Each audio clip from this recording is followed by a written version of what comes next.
platform now that Caitlin will have coming into the professional ranks. So it's really a great time to be in basketball. Caitlin Clark is clearly a catalyst for a business that was, and let's be honest, Caitlin to some degree financially saved the WNBA. It was hemorrhaging money for years. Build, you have to scale, and ultimately expansion had always been on my list. But we didn't want to rush into it because we wanted new owners, like new ownership groups. Anyone who knows sports here knows like it's a slog to be a sports owner. What would you do to stop your most valuable asset from jumping ship to a competitor? Well, the WNBA just showed the world its answer to that question. Just hours ago, Caitlin Clark, a name now synonymous with basketball excellence, made waves around the globe.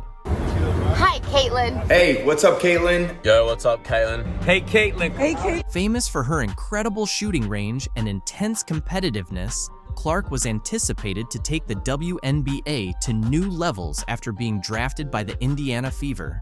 The Indiana Fever select Caitlin Clark, University of Iowa. However, recent rumors indicate that Clark may choose to skip the WNBA and head to Europe for the attractive contracts available there. In response, the WNBA is ready to make an unprecedented offer, an ownership stake in the Indiana Fever to ensure Caitlin Clark stays in the U.S. Her arrival in the WNBA was poised to be a game changer. Looked up how much the tickets are going for. I kind of cut that price in half. Sites like SeatGeek are charging hundreds and thousands for a seat at Barber Hawkeye. She says the attention for the sport has grown a lot in the 15 years she's been a super fan. After an outstanding college career in which she broke records and attracted millions of viewers, the WNBA viewed Clark as their golden ticket. Her talent for drawing crowds, boosting TV ratings, and increasing attendance to unprecedented levels made her the most anticipated rookie in recent WNBA history. The Indiana Fever, who had struggled with both attendance and performance, saw a significant rise in their numbers after drafting Clark. And the Fever are going to be over 200,000 higher than the next highest total attendance in league history. Many believe she has the potential to transform the franchise single-handedly. Her knack for attracting fans wasn't just a guess. During her college years, Clark's games ranked among the most viewed in women's basketball history. In her rookie season, attendance for the Indiana Fever nearly quadrupled. Her games turned into must-watch events, contributing to one of the WNBA's best seasons ever in terms of TV ratings. For the WNBA, Caitlin Clark wasn't merely a player, she represented a bright future for the league. Caitlin Clark is clearly a catalyst for a business that was, and let's be honest, Caitlin to some degree financially saved the WNBA. It was hemorrhaging money for years. While her WNBA debut was thrilling, Caitlin Clark was also being pursued by European teams with enticing offers. Europe, known for drawing top WNBA talent with its higher salaries and competitive environment, presented a significant temptation. Players like Breanna Stewart and Diana Taurasi have openly talked about how playing in Europe offered them financial stability. Yeah. Like there's that 4-year period where you need to grow as a person, but then the NIL comes into play. Finally, before we get to your questions, we have some news to announce. Commissioner Kathy Engelberg, Commissioner of the WNBA, just announced that starting in 2025, the WNBA Finals format will change. The WNBA just dropped a major surprise during the playoffs, and it's all about the Caitlin Clark effect. They're making some huge rule changes for 2025, but here's the big question. Is this too little, too late? Will these changes really make a difference? Clark's early exit from the playoffs left arenas half empty and tanked TV ratings. Now, the league's scrambling to patch things up, but will these new rules actually fix what's broken? Let's talk about Clark's impact. She didn't just play the game, she redefined it. With 62 records broken, packed arenas, and TV ratings hitting new highs, Clark and the Fever turned every game into a must-watch.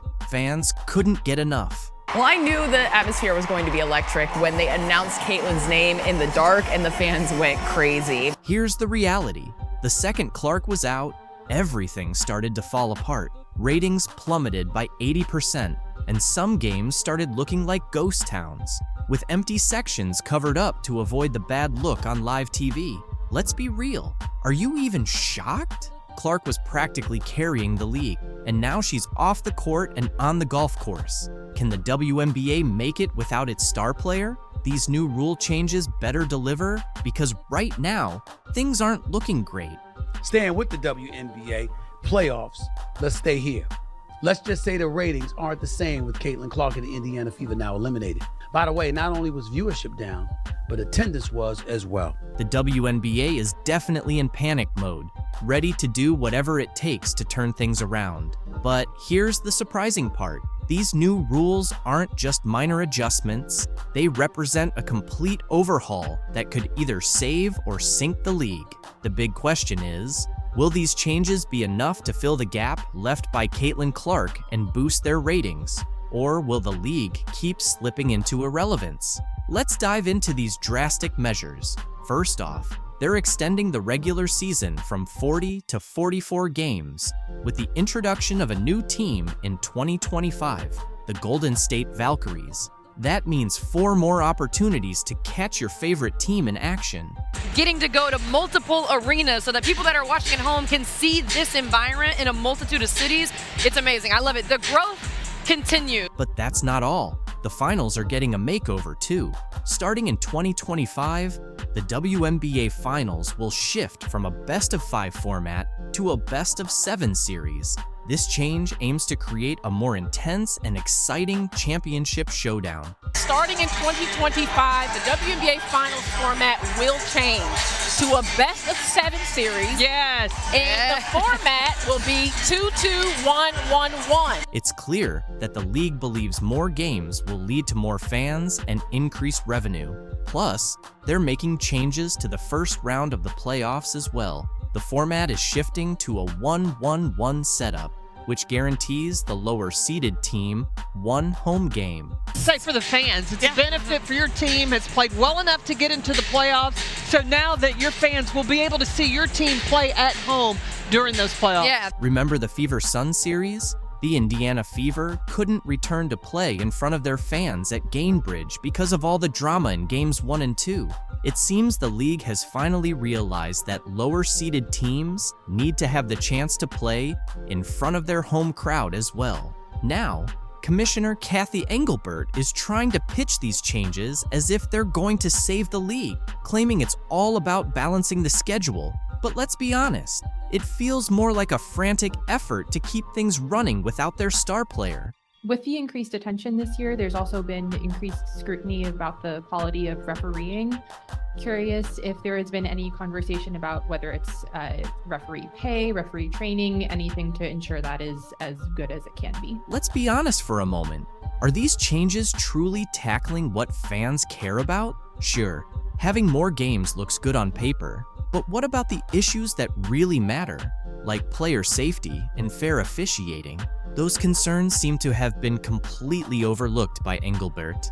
Yeah, and the one thing as a very long-term sports fan I know is that officiating and refereeing is always at the top of a fan's list, of the media's list, obviously. In a surprising move, ESPN is back in the news, this time for parting ways with one of its well-known personalities, Elle Duncan. So, what happened? It all stems from Duncan's ongoing criticism of Caitlin Clark, a rising star who's been making waves in the WNBA. Instead of celebrating Clark's impressive achievements, Duncan took a different route, one that ultimately cost her her job at ESPN. Brianna Stewart's never going to win another championship, or, Nafisa Collier's better than Maya Moore. Like, instead of those kinds of hot takes, the hot takes solely and explicitly surround all of these black women versus Caitlin Clark. Amani Jones and Elle Duncan have teamed up. They're coming at the 22-year-old white straight girl, Caitlin Clark. Because, see, here's the deal. Because Caitlin Clark can throw a ball into a basket deeper and better than anybody in the history of women's basketball, because Caitlin Clark plays with a flair. Before getting into the specifics, let's first break down how Elle Duncan's actions ultimately led to her being let go from ESPN. It's no surprise that she faced backlash. Throwing out accusations without solid proof never sits well with the audience. Viewers quickly picked up on the bias, and it was only a matter of time before ESPN had to sever ties. Today, we're diving deep into the controversy, exploring why ESPN made such a bold decision and how Duncan's criticisms of Caitlin Clark shifted into what many are calling a full-blown witch hunt. But there's more to this story than what's on the surface. So let's dig into all the details. She has never been around these type of women. She's never been around, Black women or women from different parts of the country. Like, she's sort of existed in this bubble. Now, seriously, how arrogant is this? I mean, I hear all the time, don't judge me. Don't judge me by the color of the skin. Don't judge me. Really? Okay. Well, what are you doing? What are you doing? You're sitting there and judging me. You're judging a woman you have no idea. None. Zero zip. He points out the contradictions. While constructive criticism is one thing, Duncan's approach veered into personal attacks. It's a hard truth, but often that's the way it is. Duncan's comments hit a nerve, but not in the way she probably hoped. Instead of gaining support, she was met with immediate backlash. Fans, analysts, and even fellow commentators called out the lack of evidence behind her claims. Many questioned why she focused on Clark's so-called privilege instead of her undeniable skills on the court. Let's take a closer look at Dan Dakic's take on Duncan's actions and the jealousy he sensed among ESPN's commentators. Everybody that I know still know what ESPN tells me. Oh, it's so ridiculous, these women.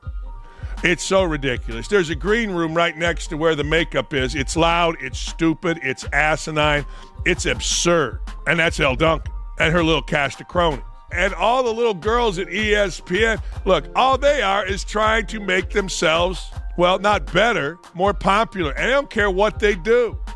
Elle Duncan has lived in that bubble forever. Elle Duncan is full of shit here.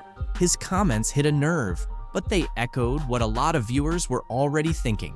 Criticism is fine, but when it feels driven by envy, it quickly loses its weight. Caitlin Clark's entry into the WNBA has been nothing short of groundbreaking. Her stats speak for themselves, leading the league in points per game and bringing a fresh level of excitement to women's basketball. Viewership has jumped nearly 40% since her debut, with fans across the nation tuning in to see her in action.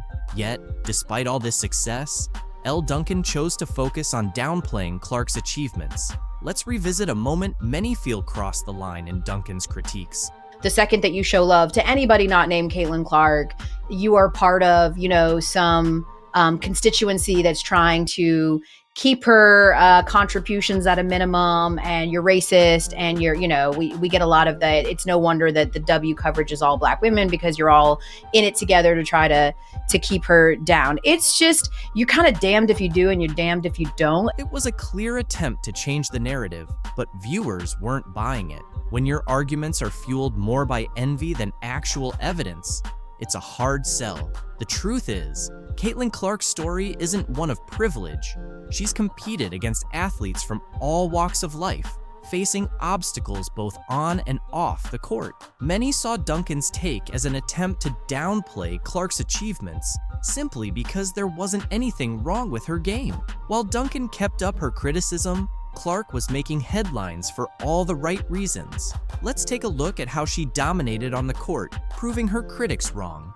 Caitlin Clark has literally carried the sport on her back. She talks that yang. Resonates with Caitlin Clark. It isn't her being white. It isn't her being straight. Her game resonates with people in basketball and across the country because she's got that edge. I heard her drop 3 F-bombs in one game sitting right there courtside. Her teammates had to hold her back. She's yelling at the coach. That's what Magic, Bird, Isaiah, Jordan, you name it, that's what they do. Clark resonates. Nobody turning the set on and saying, I gotta watch who? It's no wonder fans are drawn to Clark. She brings a new energy to the game that's been missing for quite some time. Analyst Dan Dakic didn't mince words when addressing the situation, calling out the obvious double standards. He suggested that Elle Duncan's criticisms were fueled by something deeper, possibly resentment toward Clark's rapid rise to fame, rather than any. Angel Reese reveals the real reason behind Caitlin Clark's move to Europe. Angel Reese shuts down rumors, says Caitlin Clark's exit is a financial move.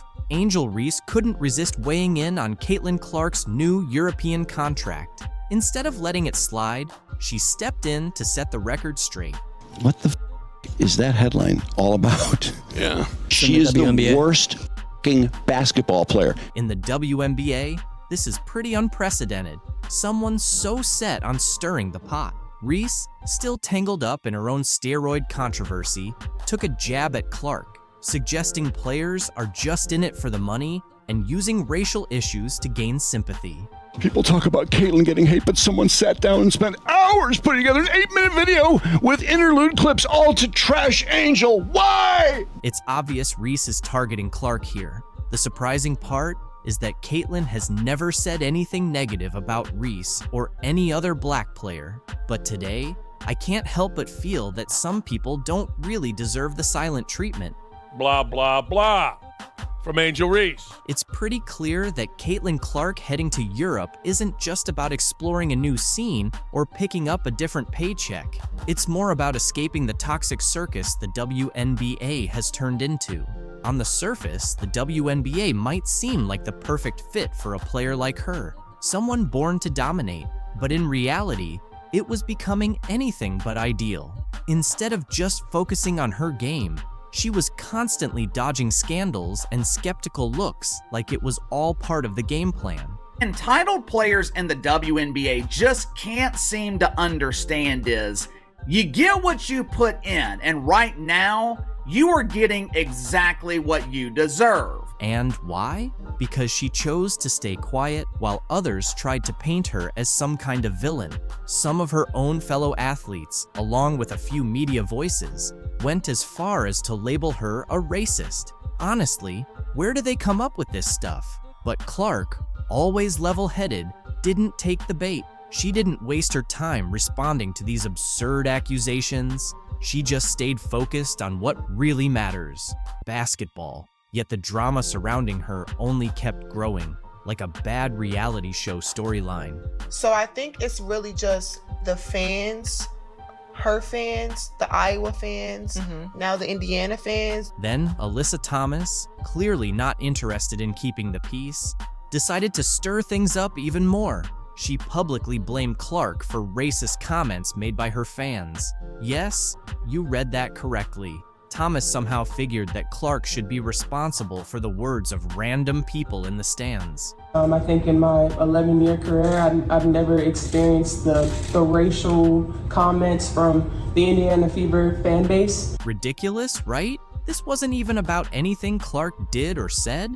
Nope, Thomas seemed more interested in redirecting attention away from her own struggles. She bundled up her frustrations, jealousy, and whatever else was going on inside, wrapped it in an accusation, and tossed it right at Clark. And then she had a press conference where she cried and everybody's so mean to me. Well, she's continued the stupidity. I mean, she cheered on her teammate as she shoved Caitlin Clark, knocked Caitlin Clark in the head, and a bunch of other stupid stuff. The thing is, Caitlin didn't have to do anything wrong to end up as a target. The love she was getting from fans, her name popping up in every highlight reel and headline, that alone was enough to spark jealousy in the WNBA. And it wasn't just random trolls online, it was some of the very players she shared the court with. Instead of celebrating her success, Caitlin Clark presented in Europe after record-breaking WNBA season. From the sounds of this interview, it seems like she's probably going to make more money overseas in EuroLeague than she did during this WNBA season. The commissioner told her that she could make $700,000 playing in the WNBA. The EuroLeague just made it official. Caitlin Clark is heading overseas, and now the WNBA is buzzing over the contract details. It's clear that while Clark is about to make waves in Europe, Kathy Engelbert and the WNBA execs are probably sweating it out. Without Clark, they're likely heading back to that familiar spot of irrelevance they were stuck in before she came along and gave people a reason to tune in. Let's be honest, most are only watching because of Caitlin Clark, and once she's gone, it's hard to see anyone sticking around for those average teams. Now, I feel like there could be a team overseas who would love to snatch Caitlin Clark away from us and give her a crazy offer. I mean, Ice Cube was about to give her $5 million to play in less than 10 games in the Big Three. So the money is there, and if these owners are smart with it, I could definitely see more WNBA players going overseas. The WNBA pretty much shot themselves in the foot with a series of bad decisions and some race-baiting drama that cost them their star player. They lost their golden opportunity. But let's not dwell on their mistakes. Caitlin Clark's new adventure is where the real excitement lies now. Going overseas and possibly not returning. I totally understand that some of you hardcore Caitlin Clark fans in America might be feeling a little down about her moving to Europe. But let's face it, you want her to be happy, right? That's why you're staying quiet about it, deep down. As long as Clark is doing well, you're okay with it. And don't worry, Clark cares about you just as much. In fact, I have a little surprise from her that's going to make you really happy. So stick around for that. For now, let's dive into what's really happening with this EuroLeague deal. Unfair what the players are paid. So, the big boss of EuroLeague women has finally put all the speculation to rest. Caitlin Clark is officially getting ready to head to Europe. And no, this isn't just a temporary gig while the WNBA takes a short break. This is a major move. We're talking about EuroLeague Women, which is technically the top competition for women's basketball in Europe. Yet somehow, it still doesn't get the recognition it deserves. It's like this hidden gem in the basketball world, and people are still overlooking it. If you look at his rookie salary, which was around $55 million for 4 years, and then you look at Caitlin Clark's $300 and I think it was $38,000 salary that she signed for 4 years, that is about the same amount more. It's around 162 times more that Victor made. For those who may not be aware, EuroLeague Women is managed by FIBA Europe, and believe me, it's where some of the most intense basketball takes place. This isn't just a casual summer league. The EuroLeague runs from October to April. That's ideal for Clark to keep her basketball skills sharp throughout the year. She's really positioning herself to excel on both sides of the Atlantic. It's like she's playing chess while everyone else is still figuring out checkers. They always sold out. Unbelievable. So Atlanta would normally have 3,000, 4,000 people. Now they have 17,000 people, and they sold 1,000 standing room only tickets.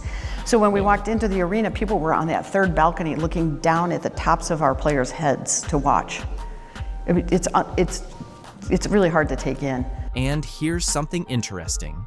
EuroLeague Women has been around since 1958. That's right, longer than most of us have been alive. It's like the original league for women's basketball, even getting a rebranding in the 90s. Yet, for some reason, it hasn't achieved the same commercial success as the WNBA. But don't be fooled.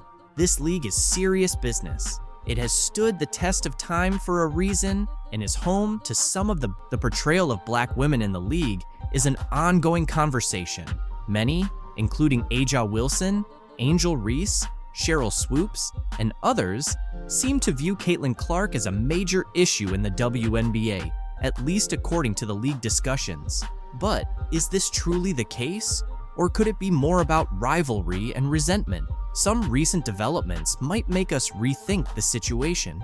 Last week, Aja Wilson brought up the topic of white privilege while speaking with Kelsey Plum. Now, Wilson and Angel Reese are both featured on the cover of the Wall Street Journal's magazine. Yet surprisingly, there's no mention of Caitlin Clark. In 2024, with all that's happening, isn't it worth exploring this from Caitlin Clark's perspective too? Imagine this. Even if you're the first rookie since 2008 to make the WNBA's first team, break over 50 records in one season, and win Rookie of the Year, you're still not acknowledged in one of the league's largest media spreads to date.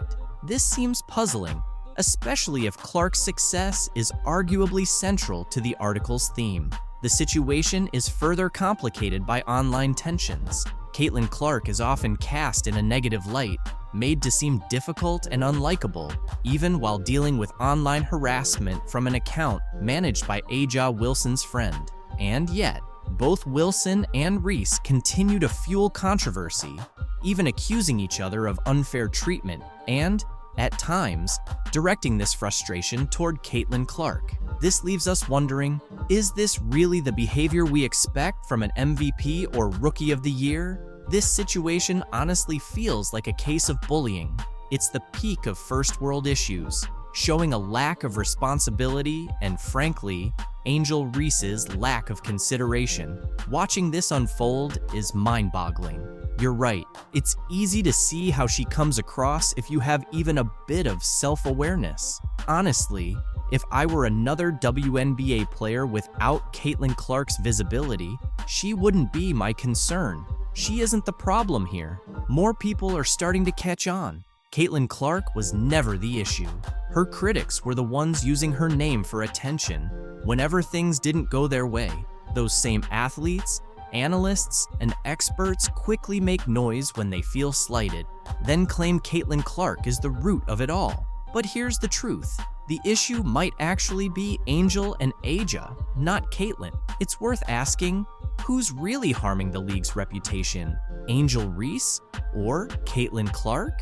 Because, once again, it's Reese's unlikability that seems to be hurting the league's image. Caitlin, on the other hand, is generally well-liked and doesn't flaunt privilege or entitlement as if she's something special. People from all backgrounds are beginning to notice this. You made a great point. Caitlin Clark is helping drive the league's success and bring in money, while Angel Reese's behavior might be doing the opposite. The WNBA doesn't seem to be catching on, but the fans certainly are. Yet, we're still being told to embrace both Angel and Aja as league icons. But do they even realize who they're trying to promote? I get it. Aja Wilson is undoubtedly one of the greatest players, a true icon who will likely be in the Hall of Fame. Her stats alone speak to her greatness, and that's worthy of respect. But as I look deeper into this and see more of her behavior, I can't ignore a hard truth. She's becoming more and... Caitlin Clark's reaction to Sabrina Ionescu's game-winning shot in the WNBA Finals was anything but chill. Sabrina's three-pointer gave the Liberty a huge 80-77 win, and while the world was hyped, Caitlin was visibly frustrated. Her season ended way earlier, and seeing her biggest rival take over in the spotlight hit different. Caitlin's always been that player everyone watches, but this time, it's Sabrina stealing the show, and you could sense that jealousy. The rivalry between these two has been bubbling under the surface for a while, but this game just cranked up the tension. Caitlin came into the league with the hype, the fan base, and the expectation to dominate. Sabrina, however, has been quietly making her case, and now she's got everyone's attention. For Caitlin, sitting on the sidelines while Sabrina hits clutch shots and leads her team is a tough pill to swallow. Post-game, Caitlin didn't exactly hide how she felt. In interviews, she brushed off Sabrina's performance, calling the game winner just one shot, which only made it clear how much that moment bothered her. The jealousy was right there for everyone to see. Caitlin's used to being the star, and seeing Sabrina take her spot as the WNBA's current queen? Yeah, that's not sitting well at all. This isn't just about Sabrina's one play though. The rivalry between these two runs deep, going back to their college days when both were dominating the game. Now, as pros, it's become a battle for the top spot. Caitlin had the spotlight coming into the league, but Sabrina is stealing the shine when it counts. That game winner wasn't just a clutch moment, it was a power move, showing that Sabrina can take over when it matters most. Caitlin's frustration is understandable. She's a competitor to her core, and seeing her biggest rival have her moment while she watches from the sidelines, that's fuel for the fire. But you can tell she's struggling with the fact that right now, the spotlight is firmly on Sabrina. That frustration and envy are driving Caitlin, and the tension between them is only getting thicker. Sabrina, on the other hand, is living for these moments. Her ability to deliver under pressure is what's setting her apart right now. Even though she struggled earlier in the game, finishing with just 13 points, she hit the shot that mattered most. And that's the kind of thing that elevates a player from good to legendary. While Caitlin watches, Sabrina's out there writing her own story, and you know that's eating Caitlin alive. Next season, this rivalry is going to reach another level. Caitlin's not going to let Sabrina keep this momentum without a fight. You can bet she's using all this jealousy and frustration as motivation to come back stronger. The next time they meet on the court, it's going to be electric. The tension is there, the stakes are higher, and Caitlin's got something to prove. But right now, this is Sabrina's moment. She's earned the spotlight with that game winner. And for now, she's the one everyone's talking about. Caitlin, on the other hand, is left stewing in the envy, knowing she'll have to wait for her chance to take back the crown. This rivalry is only getting started, and the next chapter is going to be must-watch basketball. The battle for the W. Caitlin Clark's transition from the US to Europe is creating quite a buzz in the basketball world. Her choice to sign a lifetime contract with a European club has fans curious about what motivated such a bold decision, especially after her impressive rookie season. From deep three-pointers to record-breaking assists, Caitlin quickly emerged as a star in the WNBA. However, her journey in the league wasn't as smooth as it seemed. In interviews, Clark opened up about the challenges she faced both on and off the court. One of the toughest parts of her life as a professional athlete was the pressure to always be on. She mentioned that there are days when she simply doesn't want to engage with anyone. When someone comes up to you, that's their 10-second interaction with you. So you smile and try to be kind, but sometimes you just want to be normal, she shared. Caitlin's rookie season was physically demanding. She faced aggressive defense and often felt like she was targeted by opponents pushing the limits of fair play. Hard fouls and elbows became all too common, yet she kept her composure, accumulating assists and points while setting records despite the relentless pressure.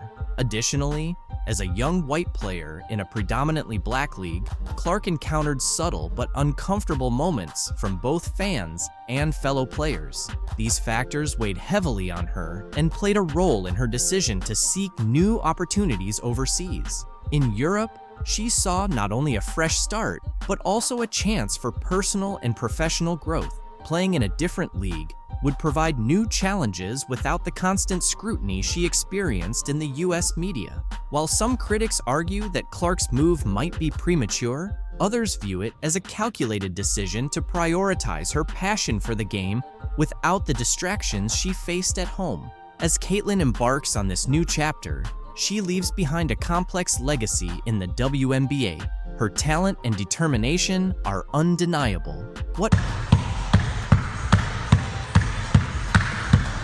Caitlin Clark recently shared some footage of her training in Europe, and it's everything we've been looking for. This serves as the ultimate evidence of how a truly respectable league treats its star players. No matter how the cachet of the WNBA elevates, remember, it could have been even better.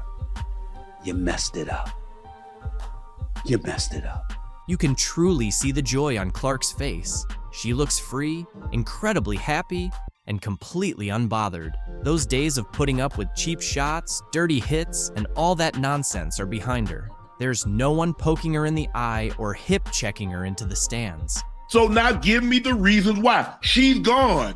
And here's the best part. There's no racial tension or scheming against the league's top talent in Europe. The players focus on their game, and Clark can finally concentrate on what she does best, dominating on the court. The contrast is clear, and it's no surprise she's thriving in a league that truly knows how to honor greatness. I have honestly never seen a company fumble the bag so hard like the WNBA fumbled Caitlin Clark. She's playing as if she's finally free from all the nonsense, free from cheap shots, and definitely free from the relentless negativity she faced in the WNBA.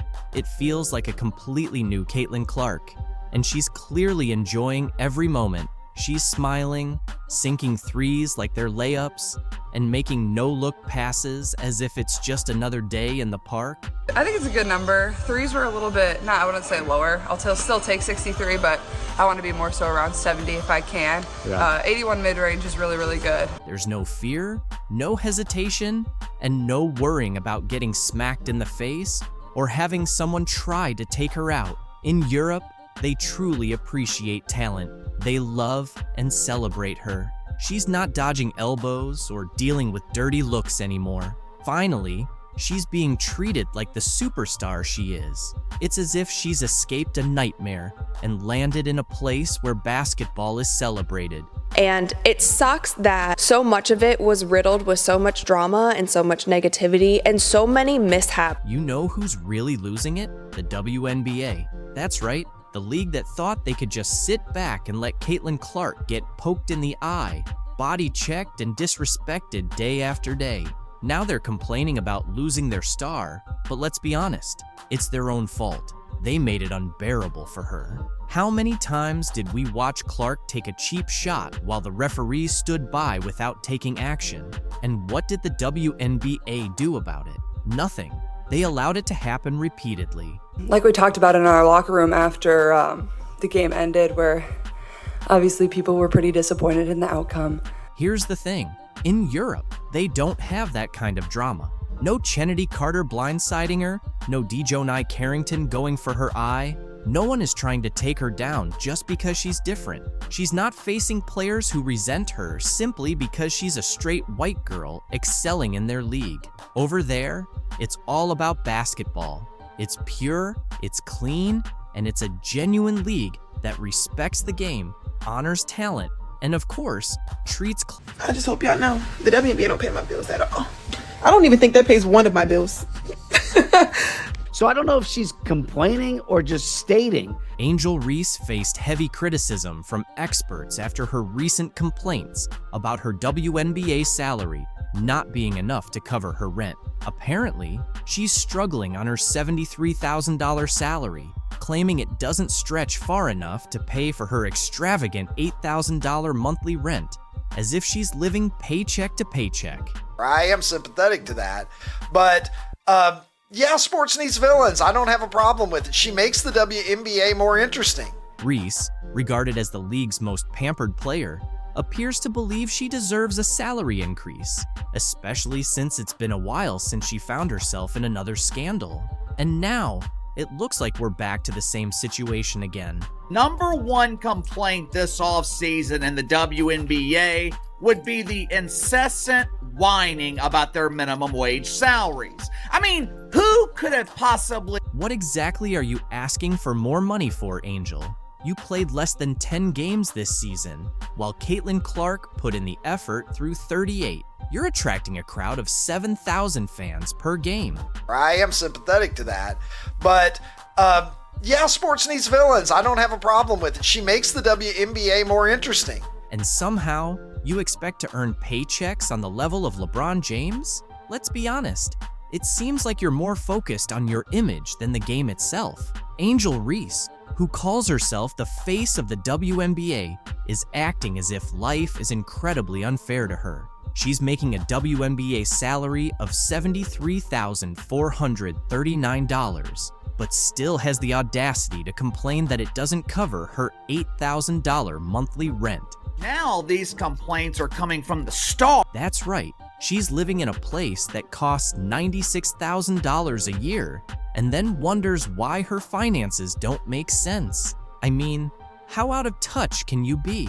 It's almost like she's forgotten basic math. Spending $8,000 a month isn't just rent, it's a lifestyle choice. The average person in Chicago, where rent is around $2,000, would be laughing in disbelief at these complaints. Most people can't afford to spend their entire paycheck on a luxury apartment and then complain about it.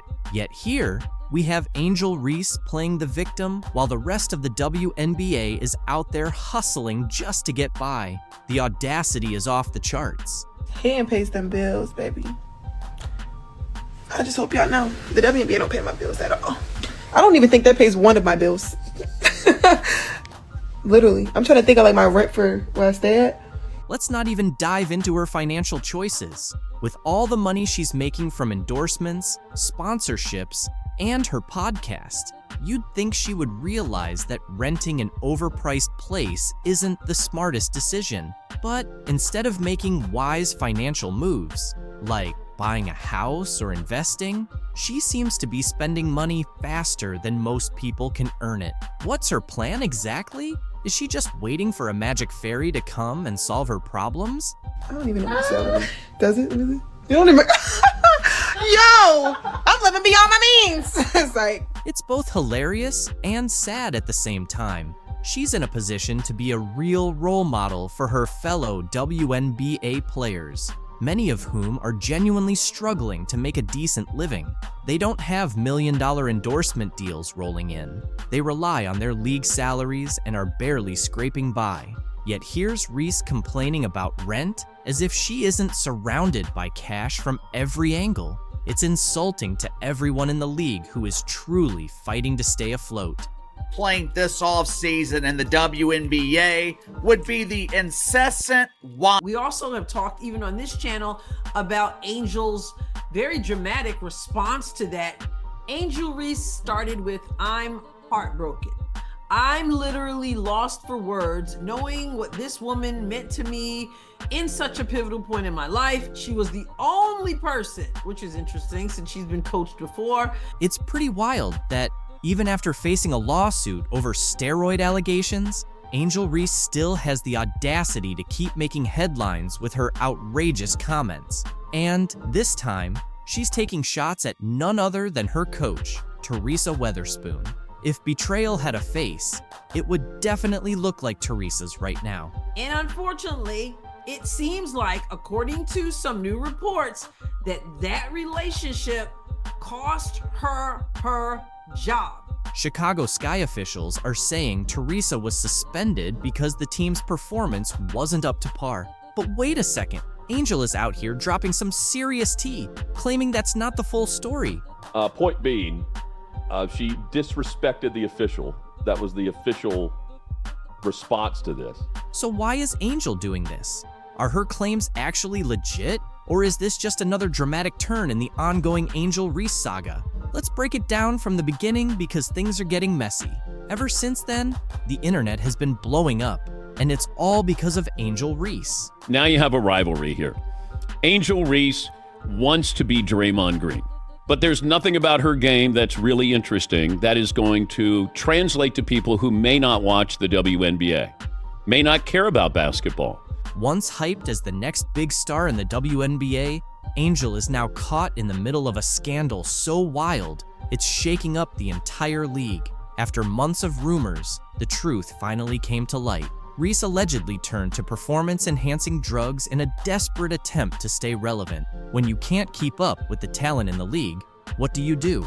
Yeah, apparently, you turn to steroids to close that gap. Angel Reese is the villain, Caitlin Clark is the hero, and Angel Reese continued to play into it last night by getting ejected, and it's almost like it's all scripted. This is perfect for the WNBA. She's all the talk. She's the one standing up there in front of reporters saying, "I need all of you guys to realize there's two of us that changed the game of women's basketball, and it's not just Caitlin Clark. I was a part of that 2 years ago in the national championship game, and it's going to continue to be that way from here on out." I kind of love it. I don't agree with her. It's way more Caitlin Clark than it is Angel Reese. Then, boom, news breaks that Reese tested positive for performance-enhancing drugs, and the entire WNBA world went into a frenzy. The Chicago Sky, her team at the time, didn't waste a second suspending her while they launched an investigation. But honestly, we all knew where this was going. Her job. And I don't doubt it, because anybody who's watching could see that what was going on with Chicago and with Angel Reese and the double-double streak and all that stuff wasn't good for Angel, wasn't good for the rest of the team, wasn't good for the whole organization. The moment those test results came back, Reese's career nosedived faster than her fourth quarter shooting percentage. Her public image was already hanging by a thread, but this, it completely shattered it. The Sky cut her loose, and fans, the league, everyone were left stunned, picking their jaws up off the floor. WNBA has been around a couple of decades, and people didn't notice the game. They're noticing it now. Well, that's because of Caitlin Clark, not Angel Reese. The drugs Reese allegedly used weren't your everyday vitamins. Nope, she supposedly went for EPO, or erythropoietin, a powerful performance enhancer that boosts stamina and endurance by increasing red blood cell production. It's the kind of stuff cyclists and marathon runners use to push their bodies to superhuman levels. On top of that, she reportedly dabbled in anabolic steroids, which help build muscle faster than you can say bad decision. Both of these substances are strictly banned under WADA regulations, and the WNBA, they don't mess around with this kind of thing. Athletes caught using these banned substances usually face a harsh reality: suspensions, public humiliation, and a huge question mark hanging over the rest of their career. The addiction is real. The addiction to attention is real.